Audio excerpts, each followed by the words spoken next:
Baik, bismillahirrahmanirrahim. Assalamualaikum warahmatullahi wabarakatuh.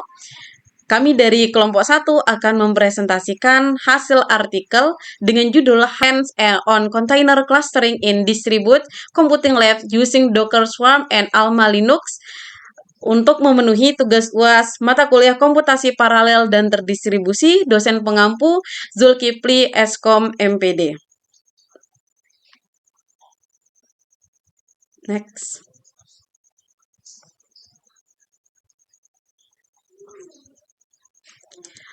Dalam materi ini kita akan membahas yang pertama yaitu containerization, kedua Docker, yang ketiga Docker clustering, yang keempat metode, yang kelima hasil, dan yang keenam kesimpulan.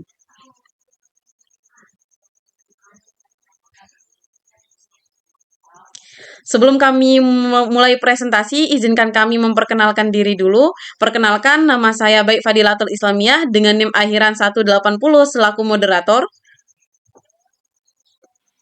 Saya Habibi Yusuf Saputra dengan NIM akhir 184. Saya Emri Skula dengan NIM akhir 164. Saya Muhammad Sultan dengan akhiran NIM 213. Saya Andra Saputra dengan akhiran NIM 166.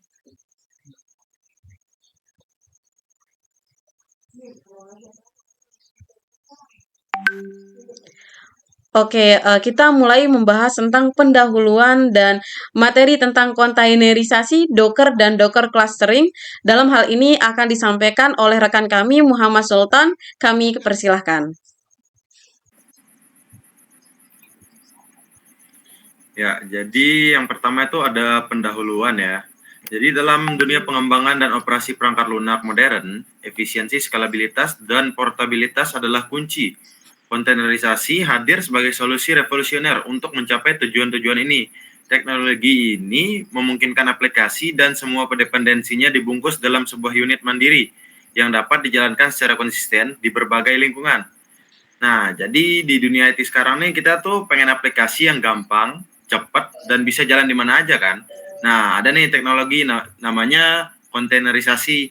Simpelnya kontainerisasi itu kayak kita bungkus aplikasi sama semua isinya ke dalam satu kotak ajaib.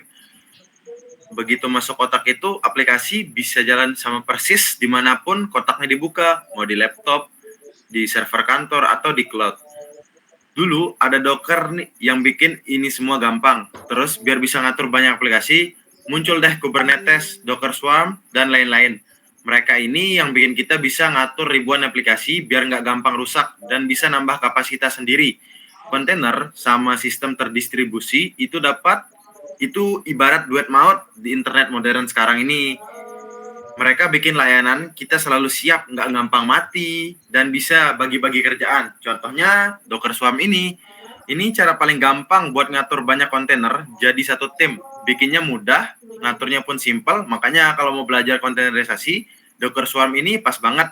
Memang di kampus kadang agak ribet, butuh alat sama belajar ekstra. Tapi justru di situ serunya dengan Docker Swarm dan Alma Linux kita bisa benar-benar praktek gimana sih sistem canggih ini bekerja di dunia nyata. Kemudian yang berikutnya itu ada kontainerisasi, Docker, dan Docker cluster. Yang pertama, apa itu kontainerisasi? Kontainerisasi adalah proses membungkus atau packaging sebuah aplikasi beserta semua yang dibutuhkan untuk berjalan, mulai dari kode, runtime, pustaka sistem, hingga pengaturan sistem ke dalam satu unit terisolasi dan portable yang disebut kontainer. Nah, jadi gampangnya kontainerisasi itu proses membungkus aplikasi, bukan cuma aplikasinya doang, tapi semua yang dibutuhin biar bisa jalan mulus, mulai dari kodenya, mesin buat jalaninnya atau runtime, library system, sampai pengaturan-pengaturan khusus, semuanya tuh dibikin jadi satu unit utuh, terisolasi, dan bisa dibawa kemana-mana. Nah, ini yang kita sebut kontainer. Kenapa ini penting? Jadi karena dengan kontainer ini kita nggak perlu lagi pusing mikirin kok di laptopku jalan tapi di servernya enggak, karena semua yang dibutuhkan udah ada di dalam kontainer itu sendiri. Ini bikin aplikasi jadi konsisten di berbagai lingkungan. Kemudian yang kedua itu ada Docker. Apa itu Docker? Docker adalah platform kontainerisasi terkemuka yang memungkinkan pengembang untuk membangun, mengirimkan, dan menjalankan aplikasi dalam kontainer. Docker menyediakan toolset lengkap untuk mengelola siklus hidup kontainer. Kalau kontainerisasi itu konsepnya. Nah, kalau Docker ini adalah platform yang paling populer yang bikin konsep itu jadi nyata. Bisa dibilang Docker ini jadi alat utama untuk membuat kontainerisasinya, dari untuk mengirimkan kontainer, menjalankan aplikasi di dalam kontainer. Nah, Docker ini menyediakan semua perkakas yang kita butuhkan buat ngurusin kontainer dari awal sampai akhir. Dia bikin prosesnya jadi simple dan efisien. Kemudian yang ketiga, apa itu Docker clustering? Docker clustering itu adalah kemampuan untuk menggabungkan beberapa host Docker menjadi sebuah cluster tunggal. Ini memungkinkan Anda untuk menyebarkan atau deploy, mengelola, dan menskalakan kontainer di beberapa mesin sebagai satu kesatuan logis.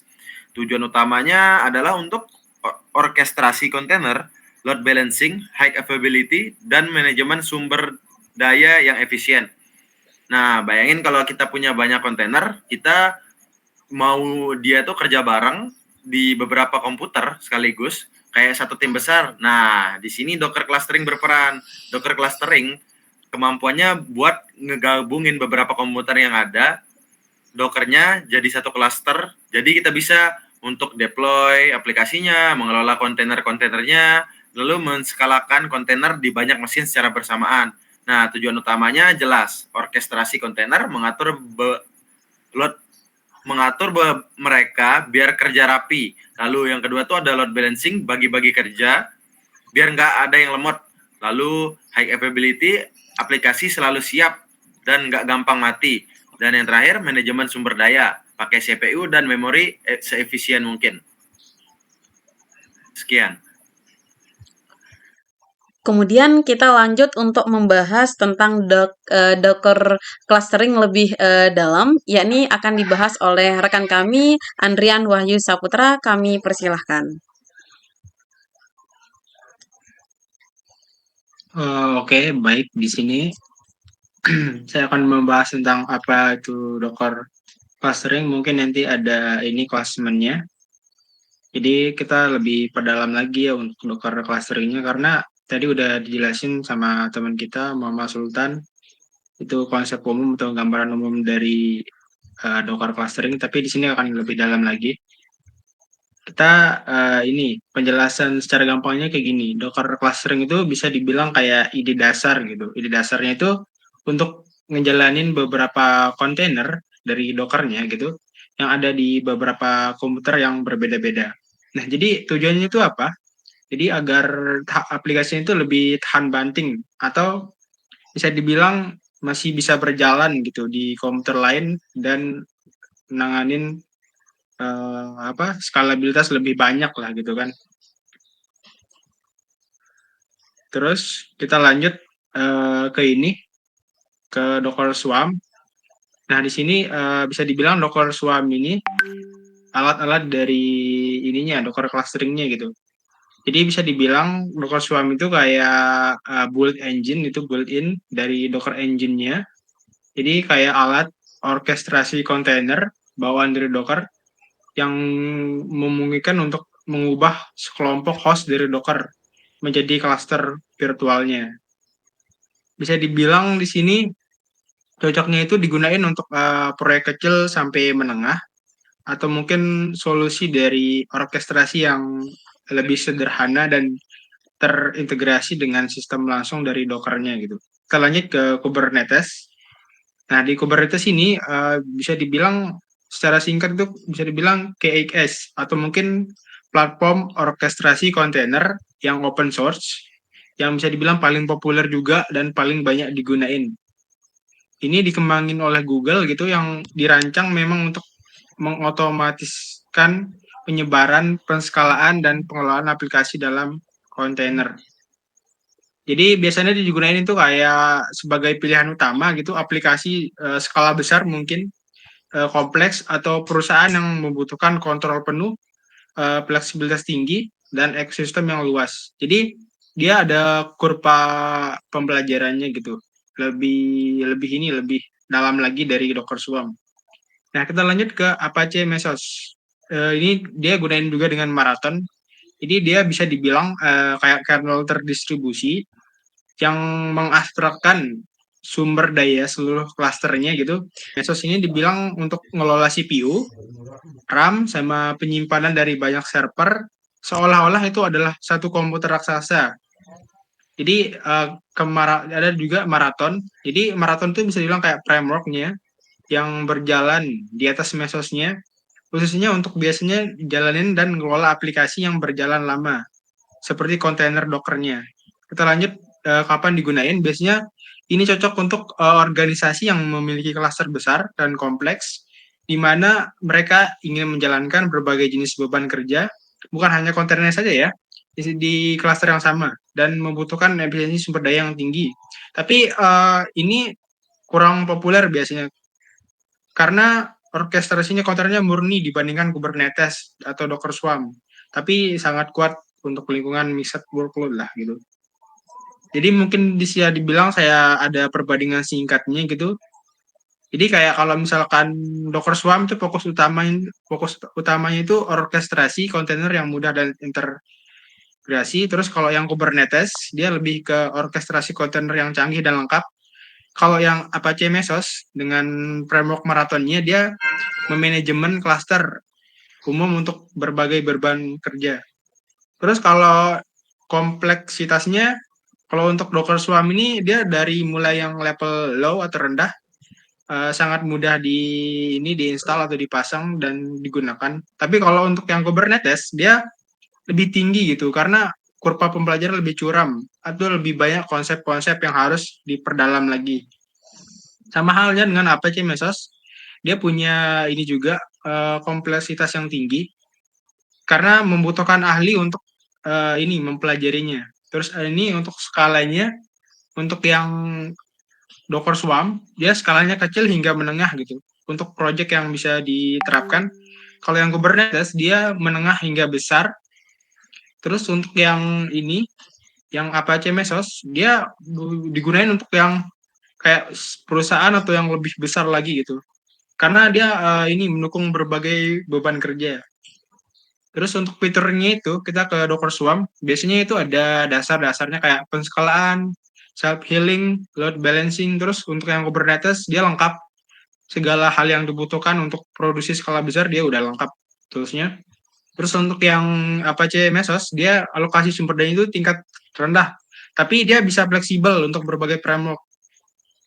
Untuk ekosistemnya, yang Docker Swarm ini terbatas. Dia hanya digunain untuk Docker aja gitu. Tapi kalau yang ini, Kubernetes, dia sangat besar dan aktif. Jadi bisa juga jadi third party atau alat pihak ketiga. Kalau untuk yang Apache Mesos, dia lebih fokus ke integrasi framework seperti Spark ataupun Hadoop. Biasanya tadi udah saya jelasin penggunaan umumnya. Jadi dia lebih untuk yang Docker Swarm lebih cepat, mulai orkestrasi, proyek kecil hingga menengah. Kalau yang Kubernetes tadi biasanya standar industri lah untuk aplikasi cloud native atau mungkin microservice. Tapi kalau misalkan yang ini Apache Mesos, dia mungkin lebih membutuhkan untuk lingkungan data center besar gitu, dengan beban kerja campuran. Sekian, itu saja dari saya, penjelasan dari saya. Terima kasih. Baik, terima kasih rekan kami Andrian Wahyu Saputra. Next. Selanjutnya, kelompok kami akan membahas atau menjelaskan tentang metode yang kami gunakan dalam pembuatan artikel ini.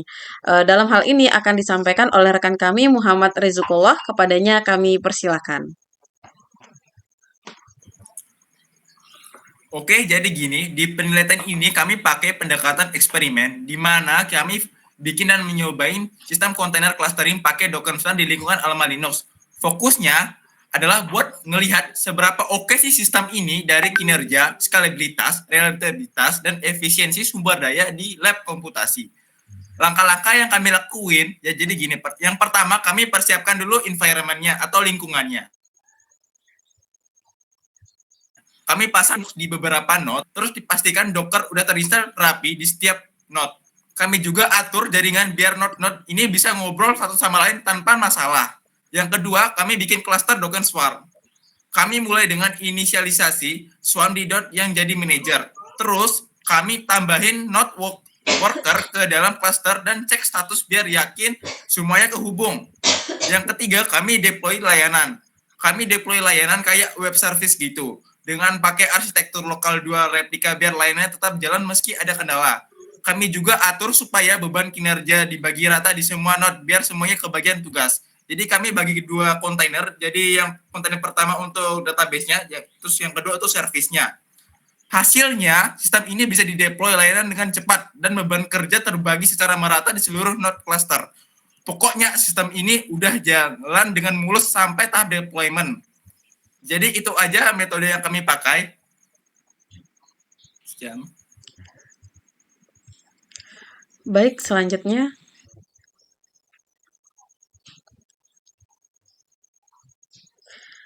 Baik, di sini kami akan menjelaskan bagian hasil di mana untuk pembahasan bagian hasil di sini akan disampaikan oleh rekan kami, Habibi Yusuf Saputra. Kepadanya kami persilahkan. Oke, baik. Izinkan saya untuk menjelaskan tentang bagian hasilnya yang udah kita lakuin dari metodologi yang sebelumnya yang udah dikasih tahu sama Kullah. Jadi setelah kita ngebuat setiap tahapan yang dilakuin mulai dari pertama orkestrasi Docker-nya itu sendiri. Jadi di sana kita ngebuat dockercompose.yaml. Itu sebuah file untuk ngeorkestrasi atau ngebuat kontainer itu sendiri. Secara itu lebih mudah, yang dimana isinya nanti di dalam kontainernya atau di dalam YAML-nya ini disebutkan service-service yang apa aja yang akan jalan di sana gitu. Ada juga beberapa environment yang mungkin perlu kita bahas. Pertama adalah Alma Linux itu sendiri. Jadi Alma Linux di sini tugasnya itu sebagai database yang dibicarakan tadi sebelumnya, serta juga sebagai manajer kontainer. Jadi kalau misalkan kita lihat di slide berikutnya, nah di sini dapat terlihat kalau misalkan almalinux.online adalah manajer kontainer yang lagi ngejalanin pertama itu DB yang diintegrated di sana, dan DB yang dipakai itu MariaDB. Selanjutnya dia itu juga punya satu service yang namanya itu Moodle. Nah, Moodle ini adalah sebuah service web LMS dari Bitnami sendiri. Jadi enaknya pakai Docker ini adalah dia itu tinggal nge-pull aja. Kalian tinggal bikin dockercompose.yaml yang isinya di dalam itu cuma tulisan buat nge-pull image, dan kalian tinggal ngejalanin atau nge-run atau nge-compose up dari YAML itu sendiri, itu udah auto-run gitu. Oke, lanjut. Di sebelah kanan dari Alma Linux Online itu kita punya sorry. Di sini balik lagi, kalau misalkan di Alma Linux ini jadi manager kontainer, yang di Docker desktop ini adalah workernya. Jadi di sini kita punya dua node, yaitu manager node sama container node, di mana keduanya ini terkoneksi melalui overlay network. Overlay network itu adalah sebuah jaringan virtual yang dibuat oleh Docker supaya node itu bisa saling berkomunikasi satu sama lain. Jadi konsepnya hampir sama dengan jaringan yang kalian pakai pada umumnya, atau beberapa tipe jaringan yang kayak bridge, NAT. Cuma di sini overlay yang tak pakai ada overlay network yang khususnya itu pada bridge. Jadi Windows-nya itu bisa terkoneksi service-nya, service Moodle-nya sama yang MariaDB yang ada di Alma Linux itu. Kalau yang dilihat di bawah, service list yang di bawah itu adalah sebuah list service yang lagi jalan. Yang perlu diperhatikan di sini adalah bagian replicated. Nah, pentingnya Docker clustering adalah replikasi, di mana kalian itu bisa ngebuat banyak kontainer sebanyak mungkin dan bisa berjalan di environment yang berbeda, tapi masih satu cluster yang sama, gitu. Jadi secara otomatis kalian itu punya beberapa service yang disebar, tapi masih ngerjain satu tugas yang sama, dan tugas itu juga disebar ke kontainer-kontainer yang lagi jalan ini, di replika itu sendiri gitu. Jadi itu untuk service listnya. Oh ya, by the way, ini dua foto ini kita ambil pakai Portainer. Jadi Portainernya di sini itu jalan di Alma Linux. Nah, kita bisa next slide please. Nah, ini adalah hasil akhir untuk Moodle-nya, di mana pada kondisi ini kita bisa ngelihat secara langsung kalau misalkan Moodle itu jalan dengan normal, dengan baik pada Windows sebenarnya di sini. Jadi di sini saya ngakses Moodle yang sebenarnya juga jalan di Windows juga, tapi dia itu bisa diakses di entah itu Alma Linux atau di Windows-nya itu sendiri. Dan di sini ada beberapa hal yang memang perlu digarisbawahi. Yang pertama adalah kalau misalkan Moodle ini juga jalan di Windows itu sendiri. Jadi mungkin agak ironik kalau misalkan saya bilang worker node-nya juga jalan gitu. Kalau misalkan akses di worker node bukannya sama aja bohong. Iya, tapi enggak juga karena beban yang dijalanin itu sebenarnya dibagi di sana. Jadi sebelum dia masuk gitu, si end user ini dia itu dikasih tahu dulu untuk ke arah service yang mana gitu. Dan mungkin seharusnya di sini adalah untuk lebih lanjutnya kita itu pakai Nginx, di mana Nginx itu punya kayak DNS-nya sendiri. Dan di DNS untuk antara Moodle yang jalan di Service Manager sama yang jalan di Docker yang di Worker itu bisa beda DNS name-nya. Jadi kita bakal tahu kalau misalkan load balancing-nya itu kerja gitu di sana. Tapi itu kemungkinan apa yang bakal kita lakukan lebih lanjut lagi. Cuma untuk yang sekarang adalah hasil untuk membuat microservice di ranah lingkup yang lebih lokal atau lebih kecil lagi sebenarnya itu berhasil. Jadi mungkin ini yang bisa saya bawakan. Sekian dari saya. Terima kasih. Baik, terima kasih Habibie Yusuf Saputra telah menyampaikan materi bagian hasil. Oke, next. Oke, kita sudah masuk pada bagian kesimpulan, di mana di bagian kesimpulan ini adalah bagian akhir yang akan disampaikan oleh kelompok kami. Dalam hal ini akan disampaikan oleh saudara Muhammad Rizukullah, kepadanya kami persilahkan. Oke, di sini saya ingin merangkum semua yang kita temuin dari penelitian ini, dari hasil yang sudah dijelaskan oleh Habibie. Berdasarkan eksperimen kami, Docker di Alma ini sangat terbukti buat menyokong sistem terdistribusi di lab. Sistem yang kami bikin ini punya beberapa kelebihan yang keren banget. Yang pertama, gampang banget deploy-nya. Kami bisa deploy layanan dengan cepat pakai arsitektur 2 replika. Yang kedua, scalabilitas mantap banget. Sistem ini fleksibel, bisa menyesuaikan jumlah replika sesuai kebutuhan. Yang ketiga, reliabilitasnya oke. Kalau ada node yang bermasalah, sistem tetap jalan lancar berkat fitur pemulihan Docker Swarm. Yang keempat, hemat sumber daya. Penggunaan CPU dan memori efisien banget. Baik saat santai maupun saat sibuk. Contohnya tadi aja, kami berhasil mendeploy modul LMS di cluster ini dan halaman administrasinya jalan mulus. Siap buat dipakai buat belajar online. Proses pantau dan kelola layanan juga gampang banget pakai perintah Docker Swarm. Jadi admin bisa langsung tahu kondisi cluster.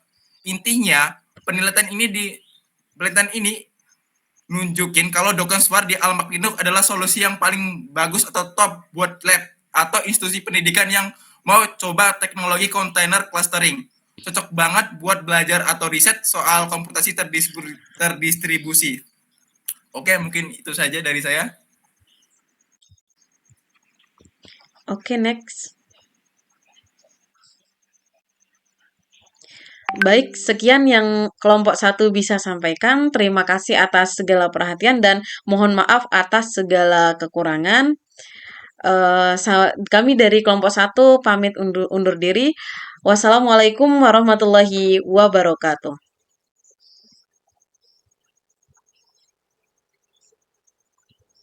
By the way, bisa nggak kira-kira nanti diedit